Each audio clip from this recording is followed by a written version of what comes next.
Ini ada satu, ini minta maaf, saya minta maaf, ada kesalahan besar ini.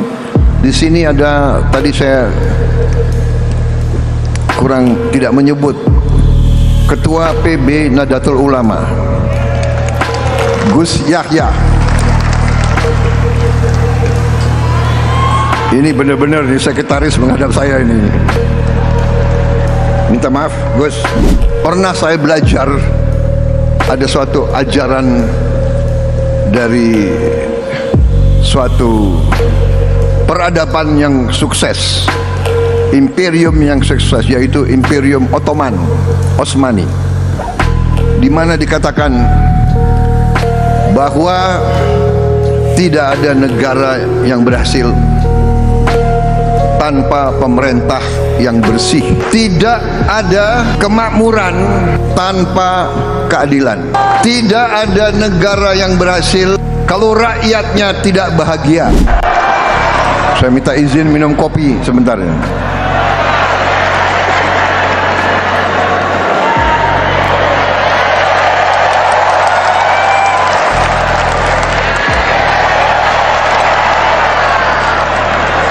Saya bertekad memimpin pemerintah Republik Indonesia yang bersih, yang bersama saya, ayo. Yang tidak mau bersama saya, pinggir.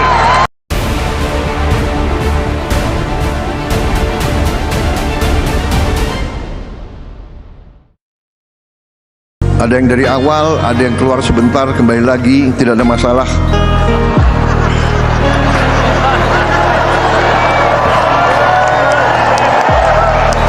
Karena kita bersatu. Ini ada satu, ini minta maaf, saya minta maaf, ada kesalahan besar ini. Di sini ada, tadi saya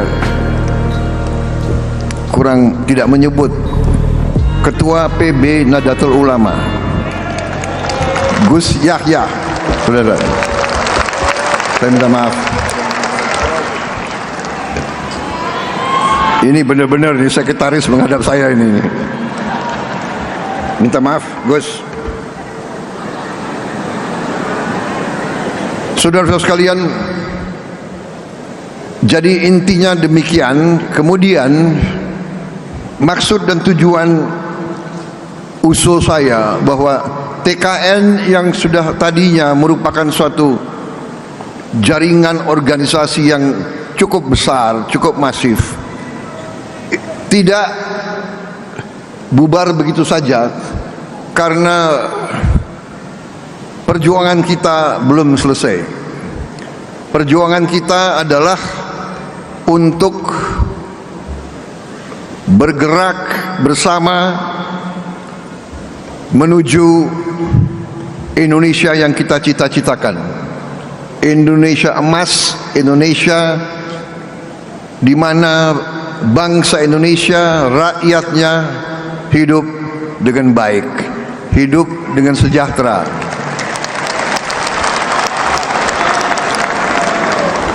Itulah perjuangan kita bersama, itulah perjuangan hampir semua tokoh partai, dari semua partai. Mungkin kita berbeda latar belakang, semua ormas, saya yakin tokoh-tokoh semua cita-citanya itu, ingin berjuang melihat Indonesia sejahtera, melihat rakyat Indonesia hidup dengan baik.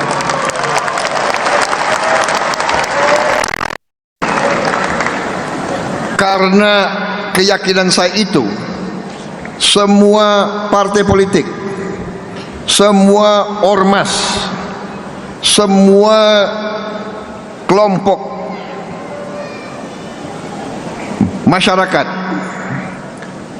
pasti dorongannya adalah ingin lihat bangsa kita sejahtera, ingin melihat bangsa kita sama dengan bangsa-bangsa lain. Kita tidak mau jadi selalu negara papan bawah. Kita tidak mau dianggap selalu bangsa yang miskin. Karena kita tahu bahwa kita tidak miskin. Kita tahu bahwa kita kaya. Karena itu saya mengajak semua kader-kader, semua patriot-patriot dari semua lapisan dan dari semua latar belakang, dari semua organisasi, mari kita bersatu. Mari kita kumpulkan semua daya kekuatan kita untuk mencapai yang kita cita-citakan, agar bangsa Indonesia berdiri tegak, terhormat, dihormati karena rakyatnya sejahtera, dihormati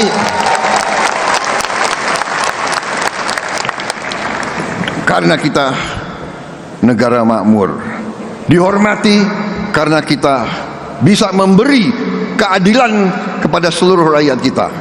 Saudara-saudara, pernah saya belajar ada suatu ajaran dari suatu peradaban yang sukses, imperium yang sukses, yaitu Imperium Ottomani, di mana dikatakan bahwa tidak ada negara yang berhasil tanpa pemerintah yang bersih.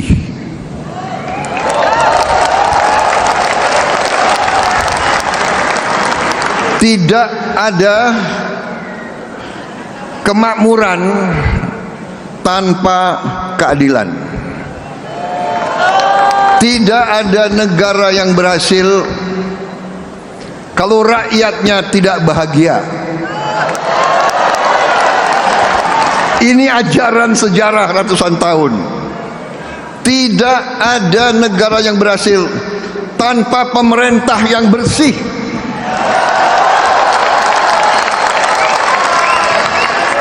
Karena itu saya bertekad memimpin pemerintah Republik Indonesia yang bersih.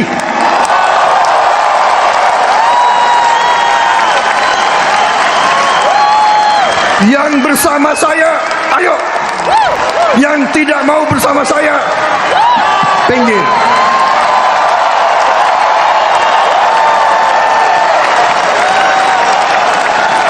Mari kita bekerja untuk seluruh rakyat Indonesia.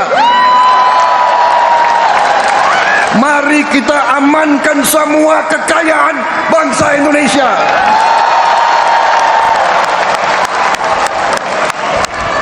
Mari kita wujudkan cita-cita pendiri bangsa kita, cita-cita Bung Karno, cita-cita Bung Hatta, cita-cita Bung Syahril, cita-cita Sudirman, cita-cita semua pendiri-pendiri bangsa kita. Indonesia rakyatnya hidup sejahtera. Saudara-saudara sekalian, ini salah satu tujuan Gerakan Solidaritas Nasional. Jadi saya minta GSN real. Apa yang bisa dilakukan, lakukan.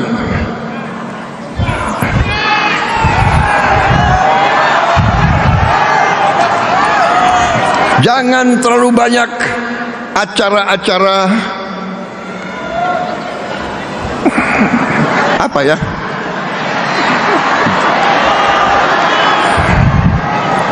mungkin acara seperti ini sekali 5 tahun saja.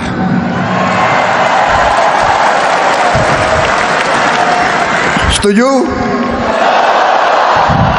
Setuju atau tidak?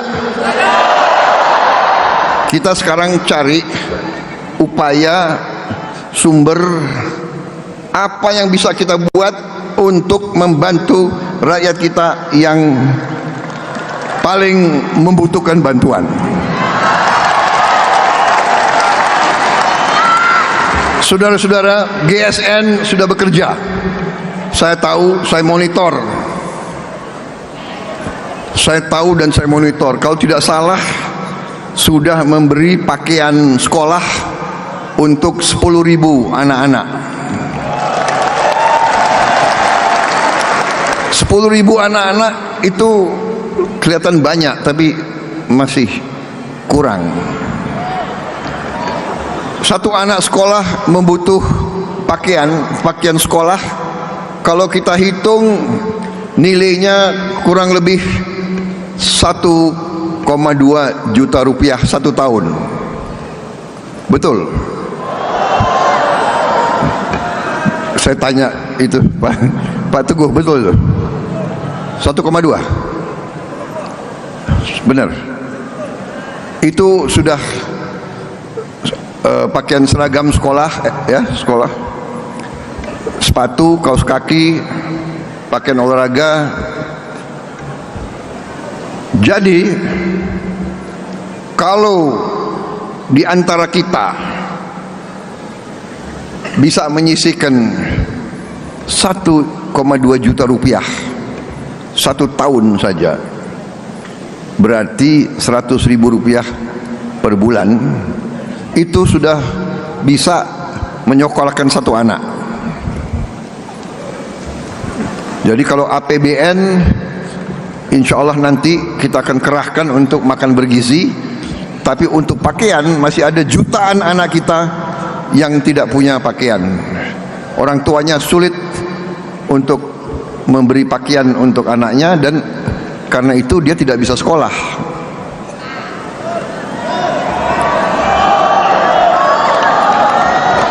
Bayangkan satu di antara kita yang agak punya kemampuan, ya kan? Di sini banyak HIPMI kan? HIPMI banyak. Bahlil kan banyak rekan-rekanmu di sini. Coba panitia saya minta difoto anggota HIPMI semua di sini nih.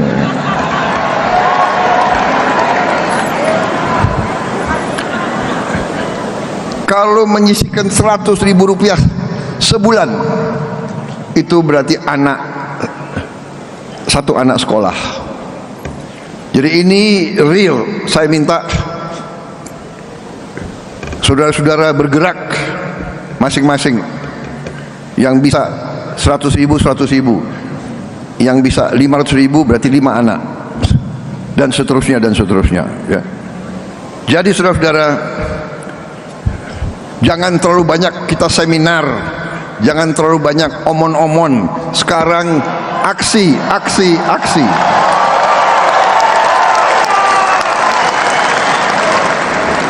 Karena kebetulan banyak menteri yang hadir, saya juga mohon jangan terlalu banyak anggotamu jalan-jalan ke luar negeri.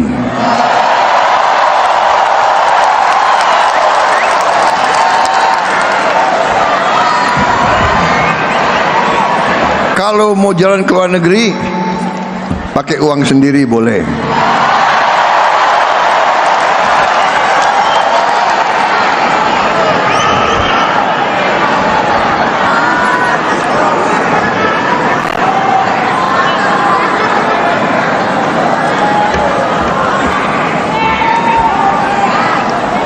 Jadi kurangi yang seminar-seminar, yang apalagi apa itu,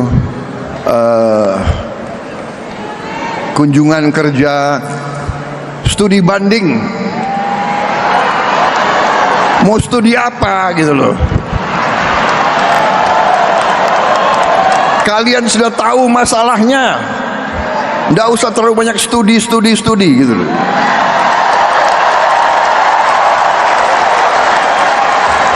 Ini gampang diucapkan tapi ujungnya sulit dilaksanakan, apalagi oleh ketua-ketua partai. Betul? Karena saya juga mengalami. Berapa tahun yang lalu sebagai ketua umum Gerindra, saya keluarkan kebijakan kurangi jalan-jalan ke luar negeri.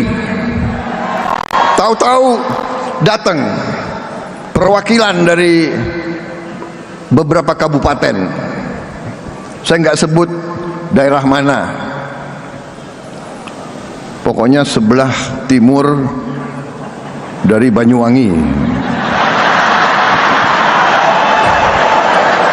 Kisi-kisi, boleh kan saya kasih kisi-kisi? Tapi saya nggak sebut daerahnya mana.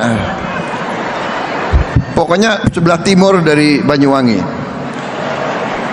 Sebelah timur bisa NTT, bisa datang lima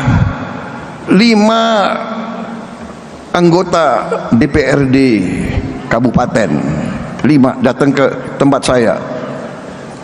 Pak, kami mohon Pak, karena Bapak kan sudah kasih larangan ke luar negeri Pak. Rupanya 5 orang ini baru terpilih jadi anggota DPRD kabupaten di pulau itu yang sebelah. Pak, kami Pak seumur hidup kami belum pernah ke luar negeri Pak.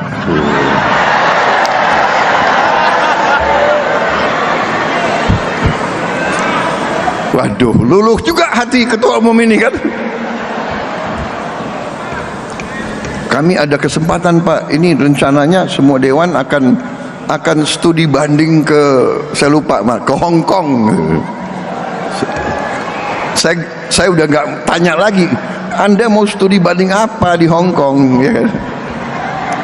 Tapi mukanya memelas. Ini bayangkan anggota DPRD kabupaten dari Gerindra ini biasanya ini ketua-ketua tani, ya kan? Kami belum pernah Pak ke luar negeri, belum pernah lihat luar negeri. Lama-lama saya bilang ya sudah ya, kali ini terakhir. Berangkatlah mereka gitu. Jadi saudara, saya mengerti partai-partai mengalami sama dengan saya, iya kan? Anggota kita ini memang nggak pernah ke luar negeri. Masalahnya adalah sekarang kita harus pusatkan perhatian kita mengatasi kesulitan rakyat. Masalahnya itu. Jadi mohon yakinkanlah seluruh anak buah kita, kurangi ke luar negeri. Saya sendiri sebetulnya saya ini mau konsentrasi dalam negeri, tapi salah satu kewajiban pertama harus berangkat ke APEC, ke G20, diundang ke Tiongkok. Begitu diundang ke Tiongkok, Amerika juga undang. Waduh, ini dua kekuatan besar ngundang. Yang nggak berani saya nolak, ya kan? Demi rakyat harus saya berangkat ke situ. Ya, jadi saya minta izin, bukan Prabowo jalan-jalan ke luar negeri ya. Saya lebih suka di dalam negeri, saya lebih suka ngurus saudara-saudara sekalian. Tapi untuk rakyat saya juga harus berhubungan baik dengan semua negara, karena Indonesia mengambil jalan 1000 kawan terlalu sedikit, 1 lawan terlalu banyak.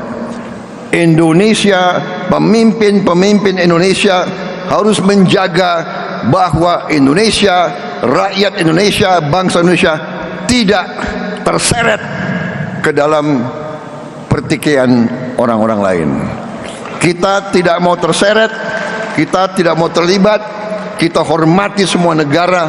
Untuk itu saya harus yakinkan mereka semua. Itu sikap kita. Kita hormati semua bangsa, hormati semua kekuatan. Saya katakan kepada mereka, kita ingin jadi tetangga yang baik, kita ingin jadi mitra yang baik. We want to be your friend, we want to be your partner, but we will not be your pion. Kita tidak akan menjadi kacung kalian.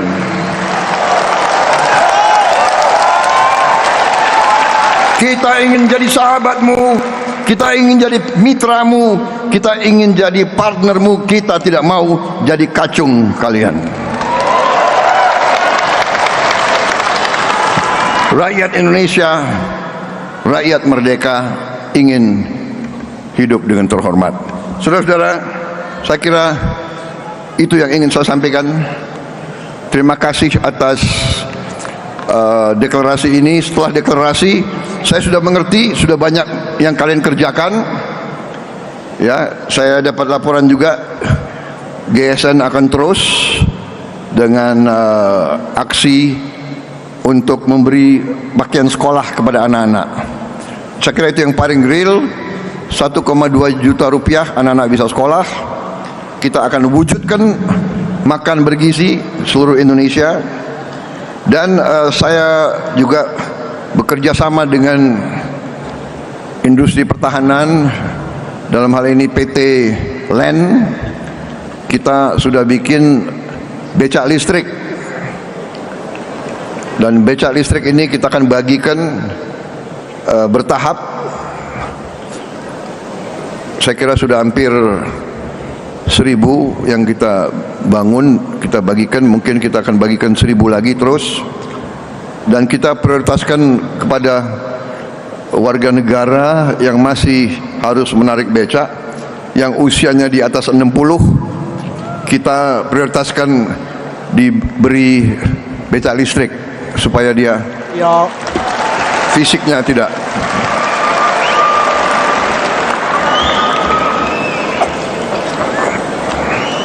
Saya kira cukup ya sambutan ini. Terima kasih buat teman-teman semua sudah nonton video ini dari awal sampai akhir, yang mana Prabowo Subianto berpidato di depan para menteri yang dipimpin sekarang ini, Menteri Merah Putih ya, menegaskan tentang kebijakan-kebijakan pemerintah yang diambil oleh Bapak Presiden kita, yaitu Prabowo Subianto. Dan beliau mengatakan tidak akan jadi kacung-kacung engkau gitu ya, saya tidak akan jadi kacung-kacung engkau. Jadi ini mungkin sindiran kepada negara-negara luar atau negara-negara sahabat, negara tetangga ya. Jadi Prabowo itu tidak akan gentar, tidak akan mundur menghadapi siapapun ya, terutama menghadapi situasi dan kondisi di Indonesia ini ya. Dan Prabowo menghimbau kepada para menteri jangan sering-sering mengadakan kunjungan kerja, kata si Prabowo ya, karena ini memang berat. Pernah Prabowo itu mengalami membuat kebijakan di Partai Gerindra, dan jadi dewan di Partai Gerindra itu dihimbau oleh Presiden Prabowo Subianto untuk tidak melakukan kunjungan kerja ke luar negeri. Dan pada saat itu ada 5 pejabat yang datang, anggota DPR baru jadi datang mau kunjungan kerja ke luar negeri karena tidak pernah ke luar negeri. Akhirnya mau tidak mau Bapak Prabowo Subianto mengizinkan. Ini yang sangat sulit, kata Prabowo. Tapi Prabowo tetap menekankan untuk para anggota kabinet yang dipimpin oleh Bapak Presiden Prabowo Subianto untuk tidak melakukan kunjungan ke luar negeri ya. Jangan sering-sering, maksudnya seperti itu ya teman-teman. Oke, terima kasih buat teman-teman semua. Mohon maaf apabila ada kata-kata yang salah, yang kurang berkenan, mohon dimaafkan. Dan buat teman-teman yang baru menemukan channel ini, mohon dukungannya dengan cara subscribe, like, comment, and share, dan nyalakan loncengnya agar tidak ketinggalan video-video menarik lainnya. Terima kasih buat semuanya. Sampai jumpa di video selanjutnya.